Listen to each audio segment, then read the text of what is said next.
जय श्री कृष्णा प्रिय दर्शकों, भाई और बहनों, अस्ट्रो चर्चा में आपका स्वागत है। मेरा आपको सादर नमस्कार। इस वीडियो में हम चर्चा करेंगे जो वृष लग्न के व्यक्ति हैं अर्थात टॉरस एसेंडेंट है, उनका जून महीना कैसा गुजरेगा, उस पर एक संक्षिप्त पर चर्चा करेंगे। आप नए दर्शक हैं तो कैसे पता करेंगे कि आप वृष लग्न के व्यक्ति हैं, तो अपना बर्थ डिटेल्स किसी अच्छे एस्ट्रो के सॉफ्टवेयर में डालें जो लग्न कुंडली बनकर आती है, जिसको डिवन चार्ट भी कहते हैं।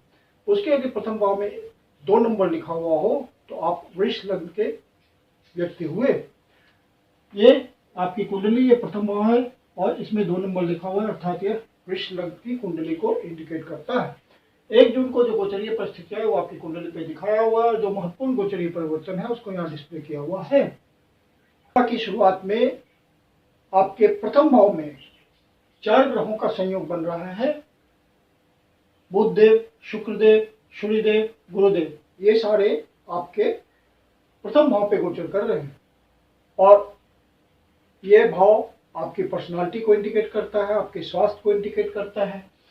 तो चूंकि गुरुदेव का गोचर यहाँ है तो आपको स्वास्थ्य संबंधी परेशानी नहीं होगी। गुरुदेव लंबे समय के लिए है। सूर्यदेव आप में तेज पैदा करेंगे, आपके आत्मबल को मजबूत रखेंगे और बुधदेव उनका साथ दे रहे हैं। बुध आदित्य योग बन रहा है तो इंटेलिजेंसी में भी प्रखरता रहेगी और आप सोच विचार करने के मामले में बहुत प्रखर होंगे।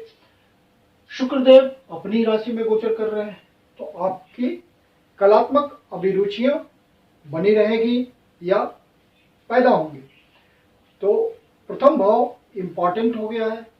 फिर शुक्रदेव यहां से निकल करके 12 जून को सेकंड भाव पे गोचर करेंगे। धन की स्थिति को मजबूत करेंगे क्योंकि आपके लग्नेश का संबंध, लग्नेश आपके शुक्रदेव हुए, धन भाव से बनेगा। उससे पहले 12 तारीख से पहले लग्न से बन रहा है, ये भी एक बहुत ही अच्छी स्थिति हुई।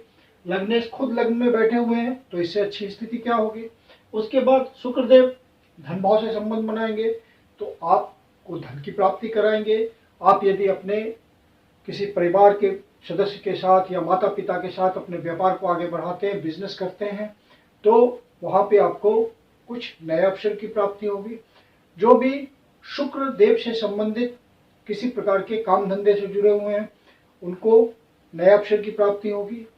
नए संसाधन मिलेंगे क्योंकि ये रिसोर्सेज का भी भाव होता है, जिससे आपको धन जनरेट करने में आसानी होगी, मौका मिलेगा। तो ये एक अच्छी स्थिति है आपके लग्नेश का धन भाव पे गोचर करना। फिर सूर्यदेव यहां से निकल करके 15 जून को द्वितीय भाव पे गोचर करेंगे और आपके शुभ भाव के स्वामी हैं, तो ये भी एक अच्छी स्थिति होगी। यहाँ आपके सुकेश का लग्न पे गोचर करना एक उत्तम स्थिति है। फिर सूर्यदेव जब यहाँ से निकल करके आपके धन भाव पे गोचर करेंगे, वो भी एक अच्छी स्थिति होगी। धन की प्राप्ति होगी, धन का संग्रह कराएंगे सूर्यदेव और उससे आपको सुख की प्राप्ति होगी।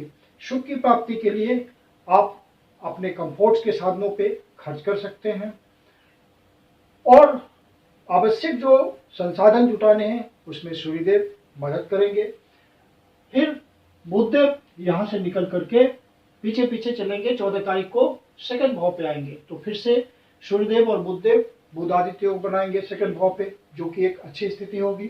और बुधदेव अपनी राशि में गोचर करेंगे और आपके पंचम भाव के स्वामी हैं, तो ये एक बहुत अच्छी स्थिति हो जाएगी क्योंकि बुधदेव यहाँ बैठ करके जो पंचम भाव, मतलब क्या हुआ, आपकी बुद्धि, प्लानिंग, जो आप लॉन्ग टर्म प्लानिंग करते हैं उसमें आपको मदद करेंगे क्योंकि बुधदेव विजडम के कारक होते हैं। सही समय पे सही अवसर को जान करके सही निर्णय लेने की क्षमता देते हैं और आपको क्विक विटेड बनाते हैं।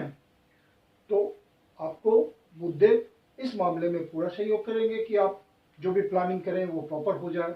ये पूर्व पुण्याज का भी घर होता है तो वहाँ से आपको लाभ दिलाएंगे। और जो स्पोर्ट्स से जुड़े हुए हैं उनको नए अवसरों की प्राप्ति हो सकती है या उस तरह की इंडस्ट्री से जुड़े हुए हैं और धन संग्रह करने में मदद हो सकती है। फिर जो किसी कला के क्षेत्र से जुड़े हुए हैं क्योंकि शुक्रदेव आपके द्वितीय भाव पे गोचर कर रहे हैं लग्नेश, और बुधदेव भी फिर वहीं गोचर करेंगे।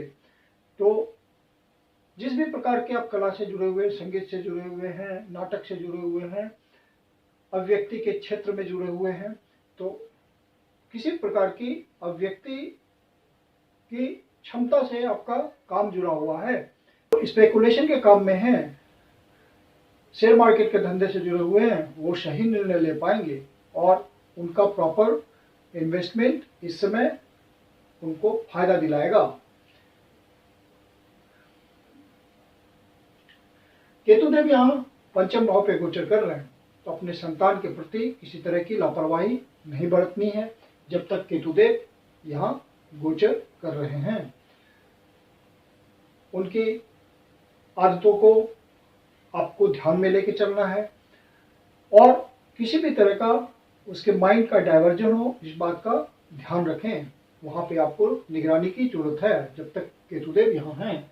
और राहुदेव लाभ भाव पे गोचर कर रहे हैं, और 11वां भाव कोई भी ग्रह हो आपको लाभ की स्थिति बनाता है। तो राहुदेव का तो 11वें भाव पे गोचर बहुत अच्छा माना जाता है, और राहुदेव का रिजल्ट चूंकि वो गुरुदेव की राशि में गोचर कर रहे हैं, तो राहु का रिजल्ट गुरुदेव के हिसाब से होगा, अर्थात लग्न से संबंध बन रहा है उनका। तो राहुदेव आपको अनायास ही, यदि आपके ओरिजिनल नेटल चार्ट के हिसाब से कोई फेवरेबल कंडीशन होगी, तो आपको विशेष रूप से फायदा दिलाएंगे, विशेष रूप से धन की प्राप्ति होगी। और जो भी आपके क्लोज फ्रेंड्स हैं, उनसे आपको कोई विशेष आर्थिक मदद मिल सकती है, कोई लाभ मिल सकता है, बड़े भाई से कोई लाभ मिल सकता है, बड़े बड़े जो ऑर्गेनाइजेशंस हैं, एनजीओज हैं, उनसे यदि आपका किसी प्रकार का एसोसिएशन है, नेटवर्किंग से एसोसिएशन है, तो आपको विशेष रूप से लाभ की प्राप्ति हो सकती है। यदि राहुदेव आपको खराब रिजल्ट दे रहे हों, तो फिर राहुदेव की रिमेडी करनी पड़ेगी, क्योंकि 11वें भाव पे राहुदेव का रिजल्ट अच्छा माना जाता है और अच्छा रिजल्ट देते हैं राहुदेव। शनिदेव आपके कर्म भाव पे गोचर कर रहे हैं और आपके भाग्येश हैं, तो शनिदेव का रिजल्ट तो सुना सुना आता है, लेकिन चूंकि आपके भाग्य के भी स्वामी हैं और आपके कर्म के भी स्वामी हैं, तो यदि आप ऑनेस्टली डेडिकेशन के साथ अपना काम धंधा कर रहे हैं, अपनी नौकरी में लगे हुए हैं या अपने व्यवसाय में लगे हुए हैं, तो आपको शनिदेव धीरे धीरे तरक्की देते रहेंगे। शनिदेव की स्थिति अच्छी है, अपने मूल त्रिकोण राशि में गोचर कर रहे हैं। मंगलदेव 12वें भाव पे गोचर कर रहे हैं, स्वराशि में गोचर कर रहे हैं और सप्तम भाव के भी स्वामी हैं। सप्तम भाव के स्वामी का 12वें भाव पे गोचर करना, अर्थात जो व्यवसाय में लगे हुए लोग हैं उनको किसी प्रकार का खर्च कराएंगे मंगलदेव व्यवसाय में।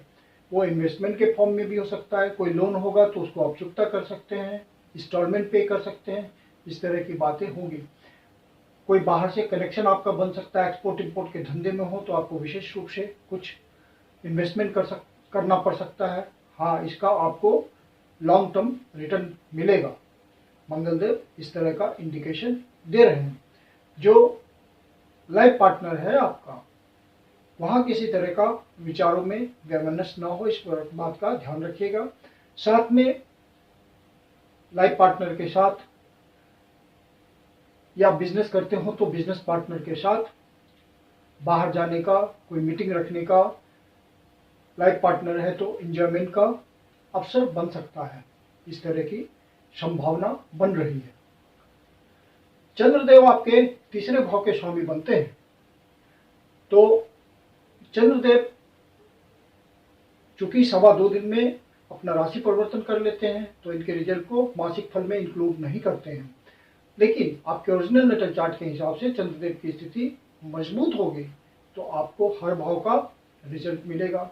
विशेष करके जिनके काम धंधे में किसी तरह का टूर एंड ट्रेवल, छोटी यात्रा बड़ी यात्रा इन्वॉल्व होती है, कमीशनिंग एजेंट है, किसी तरह का गवर्नमेंट एजेंसी से जुड़े हुए हैं और कमीशन प्राप्त करते हैं, उन सब के लिए विशेष फायदा रहेगा। चंद्रदेव इस महीने की 17 और 18 तारीख को छठे भाव पे गोचर करेंगे। चंद्रदेव इस महीने की 17 और 18 तारीख को छठे भाव पे गोचर करेंगे, तो किसी से वाद विवाद से बचना है, अनावश्यक उलझना नहीं है। और जो सीनियर सिटीजन्स हैं वो अपने स्वास्थ्य का ध्यान रखें, मेडिटेशन, योगा, एक्सरसाइज, इन सब बातों के थ्रू अपने आप को फिट रखें। और फिर चंद्रदेव अष्टम भाव पे गोचर करेंगे 21, 22 और 23 तारीख को। तो यहाँ पर किसी तरह का आपको अनवांटेड बैड न्यूज मिल सकता है, जिससे मन उदास हो, मन दुखी हो। तो ऐसा यदि आप अनुभव करते हैं तो विष्णु सहस्त्रनाम का सहारा लीजिए या शिव जी के मंदिर में जाकर के शिवलिंग को अभिषेक करें और ओम नमः शिवाय का जाप करें, आपको तत्काल लाभ मिलेगा। और यदि आपके ओरिजिनल नेटल चार्ट में कोई फेवरेबल कंडीशन होगा तो आपका अनायास ही धन की प्राप्ति हो सकती है, लेगेसी का मामला सॉल्व हो सकता है, अचानक से कोई अवसर मिल सकता है आपको धन कमाने का, और अचानक से कोई आपका काम सफल हो सकता है। रिसर्च, इन्वेस्टिगेशन, इन सब कामों से आप जुड़े हुए हैं, डिटेक्टिव सर्विस से जुड़े हुए हैं, तो आपको अचानक से विशेष फायदा मिल सकता है। 28 और 29 तारीख को मन में किसी प्रकार के भ्रम की स्थिति पैदा हो सकती है। वहाँ पे आपको इल्यूजन एंड डिल्यूजन महसूस होगा निर्णय लेने में, तो वहाँ सावधान रहेंगे आप। उन 2 दिनों को एवॉइड कर दीजिएगा। किसी भी तरह का स्ट्रॉन्ग डिसीजन नहीं लेना है जिससे आपका रिजल्ट यदि निगेटिव हो तो आपको कोई दिक्कत ना आए। फिर 3 और 4 तारीख को आपका खर्चा बढ़ा हुआ हो सकता है, अनायास ही किसी यात्रा पे जाना पड़ सकता है, कोई टूर लग सकता है, आपका एजुकेशनल टूर लग सकता है, या कोई आपका ऑफिस टूर लग सकता है, या बच्चों के साथ घूमने का प्रोग्राम बन सकता है, फैमिली ट्रिप पे आप जा सकते हैं। तो खर्चा आपका असंतुलित हो सकता है, तो अपने बजट को नियंत्रित रखिएगा। तो कुल मिला के ये महीना आपके लिए अच्छा है, गोचर का सहयोग है। मैं कुंदन शर्मा आप लोग का हार्दिक स्वागत करता हूँ। यदि आपको वीडियो अच्छा लगा तो इसको लाइक करें, अपने परिचितजनों को शेयर करें, और यदि एस्ट्रो चर्चा चैनल पर पहली बार आए हैं या अभी तक सब्सक्राइब नहीं किया या सब्सक्राइब करना भूल जाते हो तो आपसे विनम्र निवेदन है कि आप इसको सब्सक्राइब करें और बेल आइकॉन को प्रेस करें ताकि आपको प्रॉपर नोटिफिकेशन मिलता रहे। और यदि आपके जीवन की कोई समस्या है जिसका समाधान आप हमसे चाहते हैं तो पर्सनल कंसल्टेशन ले सकते हैं। मेरी अपनी कंसल्टेशन शुल्क होती है। कंसल्टेशन के लिए आप बुकिंग कर सकते हैं। बुकिंग के लिए व्हाट्सएप नंबर है 9891644517। धन्यवाद।